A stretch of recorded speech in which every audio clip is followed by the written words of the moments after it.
News super one, सत्याचा बुलंद आवाज।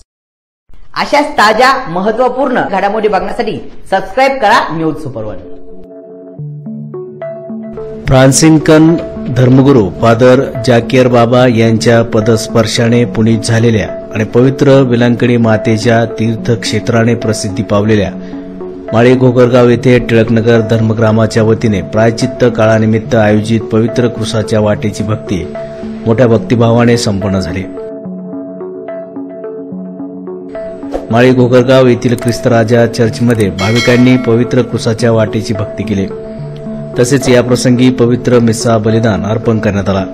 तत्पूर्वी भाविकांनी प्रायचित्त संस्कार स्वीकारला।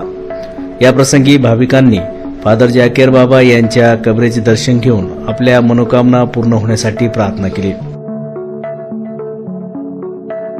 तसेच पवित्र वेलांकणी मातेच्या चर्चमध्ये जाऊन भक्तिभावाने प्रार्थना केली। त्यानंतर प्रतिभोजन करण्यात आले।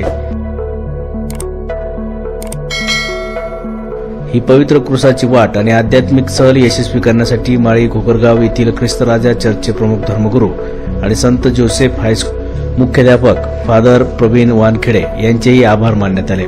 या आध्यात्मिक सहलीचे प्रेरणास्त्रोत टिळकनगर धर्मग्रामचे प्रमुख धर्मगुरू फादर मायकल वाघमारे आणि सहाय्यक धर्मगुरू फादर संजय पठारे, आनंद विहारच्या superior sister Usha, sister Poonam आणि या आध्यात्मिक सहलीसाठी विशेष परिश्रम घेणारे पॅरिश काउन्सिलचे उपाध्यक्ष राजेंद्र भोसले सर, सहलीसाठी बसेस उपलब्ध करून दिल्याबद्दल डी पॉलचे फादर यांचे विशेष आभार मानण्यात आले। तसेच बस चालक आणि वाहक विशाल तेलोरे, प्रमोद संसारे, नितीन जाधव, अतिश साळवे आणि राजुरी येथील जॉन कदम आणि बनसोडे आदी भाविकांचे मनपूर्वक आभार मानण्यात आले। या आध्यात्मिक सहलीत सुमारे 100 भाविकांनी सहभाग घेतला। न्यूज सुपर वन साठी दीपक कदम, श्रीरामपूर।